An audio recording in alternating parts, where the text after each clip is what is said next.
Primero, enormemente agradecido por haberme invitado a darme un lugar que para mí es un lugar de privilegio, que me dignifica, me emociona, me hace sentir muy bien, yo les agradezco, sobre todo porque pusieron que me invitaban como militante político. Y que me inviten como militante político unos compañeros que son ejemplos de militancia, como Gabriel, como Mariano, como Guillermo, como todos los que componen este grupo, para mí realmente es un honor. Lo digo porque ser militante, y yo pido un aplauso para ellos, por haber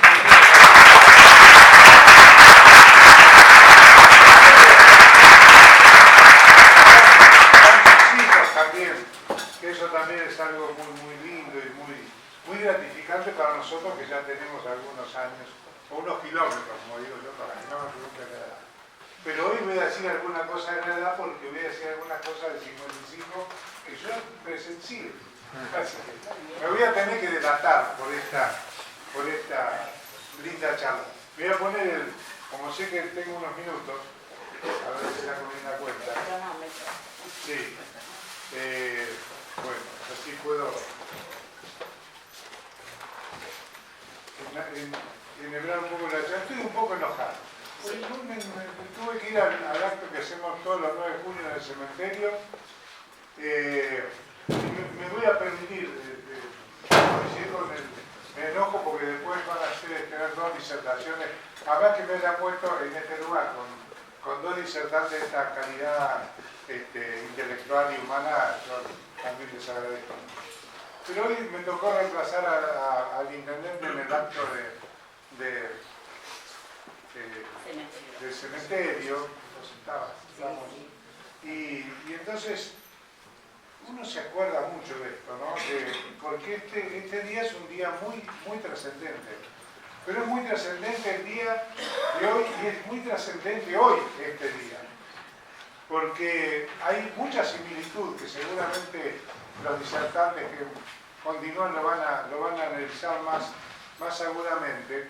Pero yo decía, ¿por qué el enojo? Hoy hace frío, ¿no? Es un día de frío.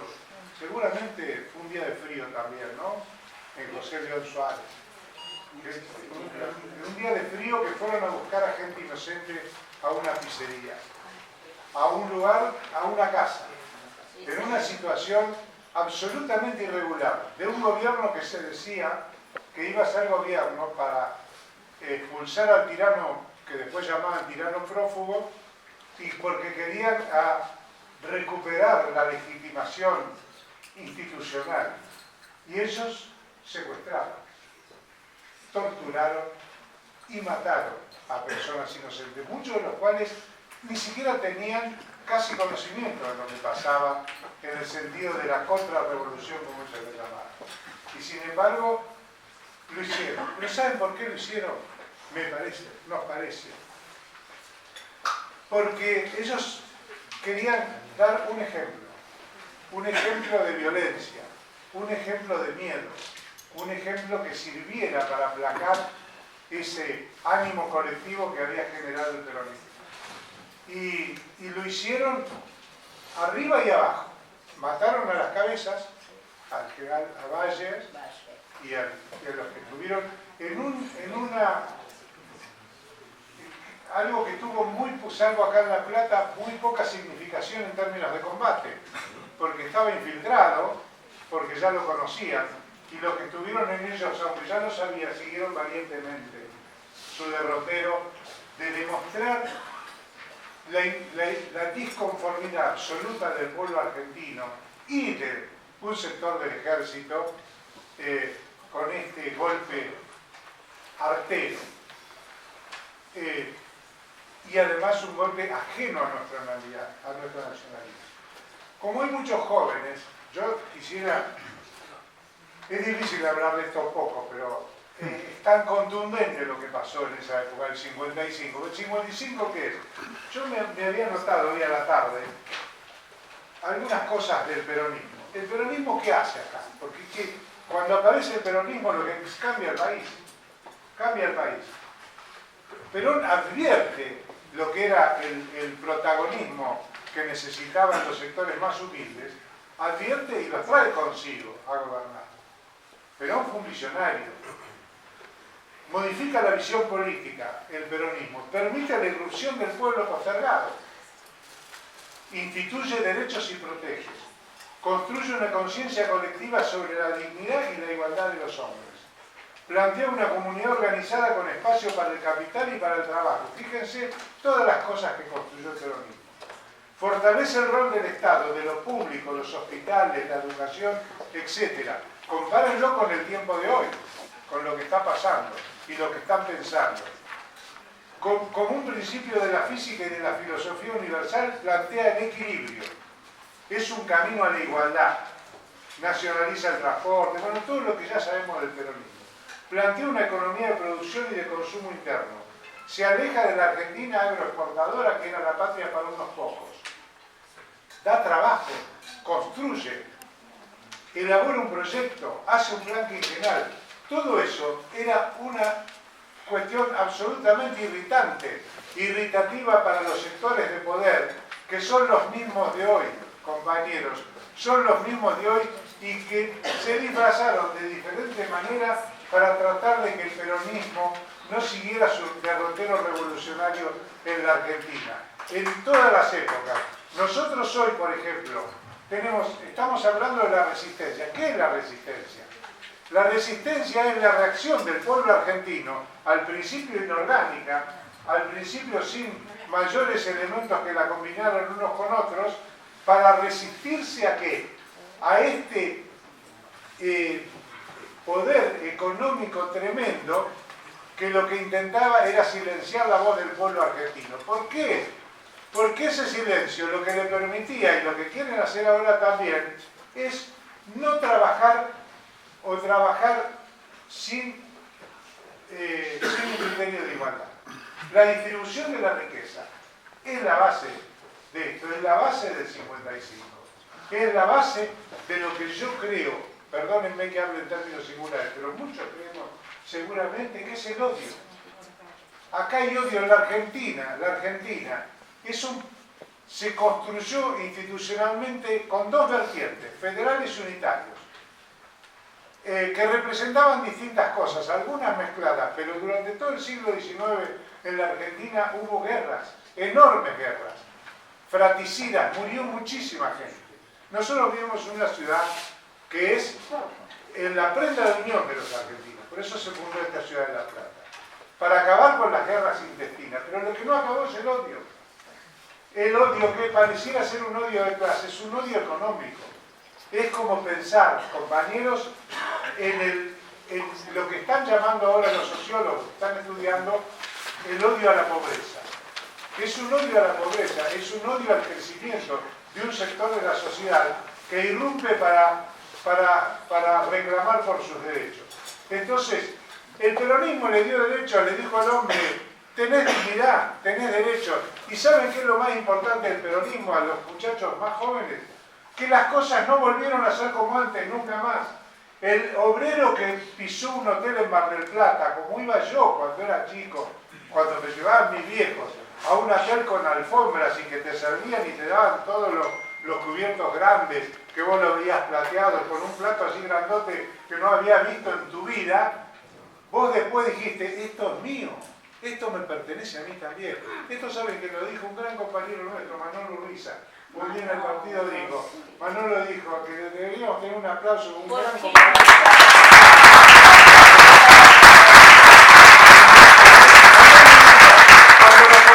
Cuando una vez hablando en el partido, que está acá, que fue presidente del partido, Lucho Lugones también, que merece otro aplauso.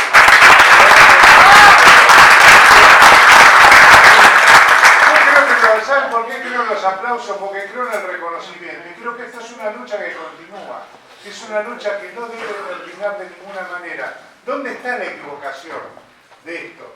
Yo voy a ver el tiempo que me queda para ir viendo que se me va. Porque es mucho lo que tenemos para decir. Pero esto que las cosas no volvieron a ser como antes es un dato muy importante. ¿Y qué es lo que esta gente todavía no ha podido resolver? ¿Cómo hacer para que el pueblo argentino deje de pensar solidariamente y deje de pensar en sus derechos. La resistencia, ¿cómo empieza? Empieza en las casas. Cuando fue la revolución, en la calle yo vivía en 36, 6 y 7, hoy lo contaba, estábamos en la esquina de la calle 7, mirando todos los autos que cantaban 1, 2 y 3 La Plata otra vez, porque le sacaban el nombre de Perón. El odio que tenía la gente, yo no me lo olvido más en mi vida. Y a media cuadra vivía un gran compañero que se llamaba Daniel Alessandro, que hoy estaba en el cementerio, a pesar de que no está bien de salud fue, y que le sacaron el otro día las cosas a la calle, porque lo tremendo de este golpe del 55, que fue devastador, porque fue asesino, fueron contra la gente, fueron contra las ideas, fueron para que desapareciera culturalmente el peronismo, políticamente el peronismo y físicamente el peronismo. Y por eso mataron a la gente a los mártires nuestros del 9 de julio. Por eso mataron a los militares y mataron también a los compañeros que estaban reunidos como si nosotros nos reuniéramos hoy a hablar de política. Porque querían dar un ejemplo. Y lo peor, miren, yo les agradezco que hayan dicho que yo tenía cargos públicos. ¿Sabe el cargo que a mí más me ha pesado, como a todos nosotros y seguramente a Lucho también? Haber sido vicepresidente del partido. Pues yo decía, ¿a quién representamos? ¿Sabe qué representamos? Además de la inmensa tarea que hicieron los compañeros para que el peronismo volviera, porque que volviera el peronismo, volvía a la causa del pueblo, volvía a la gente a tener dignificación, volvía a la gente a poder ir a un hospital y que te curen, volvía a la gente a tener buena educación en la escuela y tener un proyecto de vida, que este sistema hoy se lo está quitando. Se lo está quitando a nuestros jóvenes. Nosotros tenemos, por eso yo les agradezco infinitamente a este curso que están haciendo, porque me parece que es absolutamente necesario. Nosotros tenemos que volver a pensar en un proyecto de vida. Esta gente quiso aniquilar al peronismo, y lo quiso aniquilar porque dejó sin efecto la Constitución, hizo una Constitución, volvieron a la del 53 porque no pudieron hacer un acuerdo con los partidos políticos que estuvieron de acuerdo en contra del peronismo, que tendría que hacer una mea culpa el radicalismo, los conservadores y un sector del socialismo. ¿Por qué? Porque el peronismo encarnaba realmente la revolución. Y era una revolución que estaba basada en algo absolutamente inigualable, que es la visión evangélica de lo que es su nombre. El peronismo está sentado en el cristianismo, que es la visión de tener la consideración del otro cuando está mal, del otro cuando está preso, del otro cuando está enfermo, del otro cuando no tiene trabajo y del otro cuando está sometido a una situación de injusticia. Eso es lo que reparó el peronismo. ¿Saben qué hicieron a los más jóvenes? No había leyes acá en la Argentina, no había leyes protectoras. Entonces el patrón podía hacer lo que quería con el obrero. Y así, las veces que tuvieron alguna manifestación en contra, los mataron como en la Patagonia Rebelde, o como en muchos otros lugares.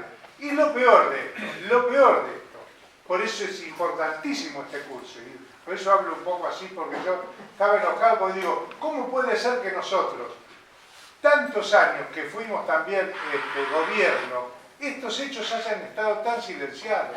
Yo le pregunto, en las escuelas públicas nuestras inclusive, ¿se habló alguna vez del bombardeo de septiembre? El bombardeo fue lo más cobarde en el mundo, que por matar a Perón, que en realidad quisieron dar también un escarmiento de terror, bombardearon la Plaza de Mayo, donde había chicos, donde había personas que estaban paseando, que estaban trabajando, volaron un micro con 30 pibes que venían acá a hacer un viaje desde Tucumán, no sé dónde. Bueno, ante ese horror, no obstante la inorganización que había, o la falta de organización, o la inorganicidad, perdón, me expresé mal, empieza la gente a rebelarse. ¿Pero por qué se empieza a rebelar? Por algo que esta gente no puede volver a dominar, que es el sentimiento del pueblo. Porque el peronismo lo que logró, al decir esto que decía Manolo, de que las cosas no volvieron a ser como antes, la gente supo que tenía derechos. Entonces supo que tenía derecho a trabajar 8 horas, supo que tenía derecho a un aguinaldo, supo que tenía derecho a que un patrón no le faltara el respeto, que es lo que empezó a hacer la revolución del 56 después. Porque lo último que quiero decir, que una cosa tremenda que tampoco se da a conocer y que es importante que nuestros jóvenes lo sepan, fue la indignidad en que vivió nuestro pueblo y los que eran peronistas después del 55. No solo los que fueron fusilados, los que vivían la vida común de todos los días. Los echaban de trabajo, los despreciaban. Mi viejo era profesor del Colegio Nacional a la noche, que le llamaban profesor de Seibo, flor de Seibo, porque como eran comunes, porque como no eran intelectuales, que hoy daban clases sin ser profesores, los denostaban y los echaron a todos. Los echaron a todos porque dejaron de hacer esa tarea de enseñarle a la gente que tenía que trabajar y que era más grande. Bueno, esas cosas horribles, a mucha gente que se tuvo que exiliar, a mucha gente que no se pudo exiliar y siguió viviendo en condiciones horribles de descrédito social, en las escuelas, en los establecimientos educacionales, toda esa cosa. La resistencia fue muy grande, quiero terminar con esto porque si no me voy a ir muy largo. La resistencia la arman los sindicatos organizadamente y la arma el pueblo. Y la arma el pueblo. El año de resistencia a la CGT, cuando se cumple el 17 de octubre sin Perón, estos no sabían qué hacer sin Perón. ¿Qué hacemos un 17 de octubre ahora que no está Perón? Entonces, ¿qué van a hacer estos tipos? Van a aparecer peronistas por todos lados, le agarró la locura. Entonces, había uno de los que yo no me puedo acordar el nombre, de un dirigente obrero de las Barracas, me parece que era, que porque esta gente tenía un espionaje, el mismo espionaje que quieren inventar ahora, y entonces les decían, mire que no va a haber nada, usted convénzalo de que no salgan a la calle porque si no los vamos a matar a todos. Entonces el tipo iba, decía, vamos a hacer una asamblea, y le decía a los compañeros, todo lo que yo diga en la asamblea, hagan todo al revés. Entonces el tipo decía, bueno, nosotros no tenemos que salir a la calle, lo que están diciendo, salgan todos a la calle. Bueno, la cuestión que salieron todos, de esa manera el peronismo, y entonces cuando terminó, que el tipo tenía miedo después del dirigente obrero que lo mataran, le dijo, lo que pasa usted, yo ya no puedo ser más dirigente obrero porque esta gente no me obedece. Bueno, hasta esas cosas,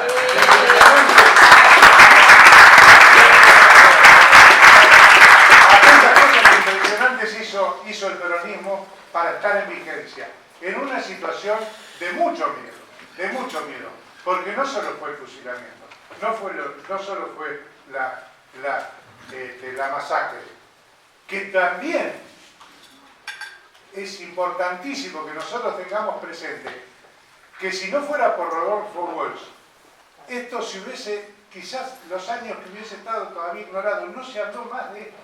Fíjese el poder que han tenido sobre la prensa y sobre la difusión. No se habló durante años y años, no se sabía. Y entonces Rodolfo Walsh empieza con esa inventiva fenomenal y con ese compromiso que alguien decía que llevaba la conciencia siempre sobre sus espaldas. Él lo que logró es que en fragmentos empezara a contar para después armar la novela que nadie se la quería publicar. Porque también, y los caños famosos que puso el pueblo peronista, que era mucho más riesgoso poner un caño, que era un explosivo con un caño, con una mecha y pólvora, era mucho más peligroso para el que cogía el caño que para otro. Bueno, con eso, con los panfletos y los mensajes que tiraban, con los peronvenses que pintaran sobre las pinturas que hacían la iglesia o los sectores cristianos de Cristo ese, empezaron a hacerle la fe, y ahí empezó la resistencia peronista. La resistencia peronista es un hecho extraordinario, maravilloso, pero que tiene un contenido muy serio, que es la lealtad a un proceso, a un líder, a una líder también como fue Eva Perón, pero también a un proyecto político, a un proyecto de vida y a un proyecto de país. Termino, me voy, ya, pero digo una sola cosa más. Fíjense que Leonardi, que fue el primero, dura 2 meses Leonardi, porque ahora lo van a decir seguramente ellos, porque era el que pensaba que tenía alguna capacidad de diálogo, porque necesitan los sectores maduros que, fíjense, con las diferencias de criterio de ahora que todavía no hay tiros, pero hay una situación de sometimiento fenomenal y de reírse de las leyes del Congreso y de todas las instituciones propias de la democracia, la sinonimia es muy grande. ¿Por qué? Porque son siempre, y fíjense que el peronismo ha tenido muchas trampas, aún con gente nuestra, que no ha respetado los principios básicos nuestros y que se ha entregado de alguna manera. Muchos a veces pensando que si uno acuerda algunas cosas con estos sectores, vamos a poder desarrollar nuestras ideas. Desgraciadamente no es así. Está demostrando que va a ser muy difícil esto y que nosotros lo que tenemos que hacer es, en este momento, con todos los años que han pasado la diferencia, seguir militando. Que militando significa estar conscientes, tener convicciones firmes y ejercerlas durante todos los días en todas las cosas que hacemos. En el trabajo, cuando vamos a tomar el micro, cuando hablamos con alguien en la cola de la verdulería. Eso es tener convicción y hacer militancia. Y no tenemos que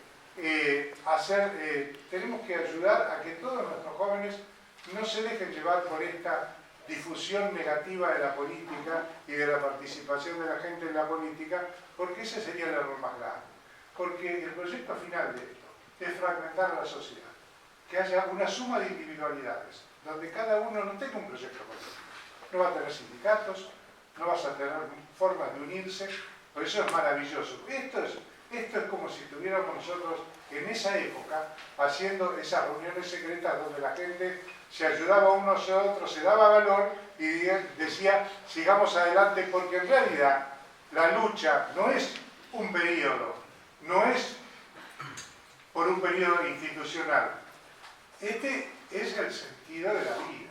El sentido de la vida es que que todos luchemos por una sociedad que reconozca al hombre como centro, que la economía no sea el centro y que la igualdad sea un objetivo para el cual tenemos que modificar muchas cosas de la estructura económica y logrando un equilibrio, como quería el Perón, hacer una patria, como él mismo decía, para todos felices. Bueno, muchas gracias.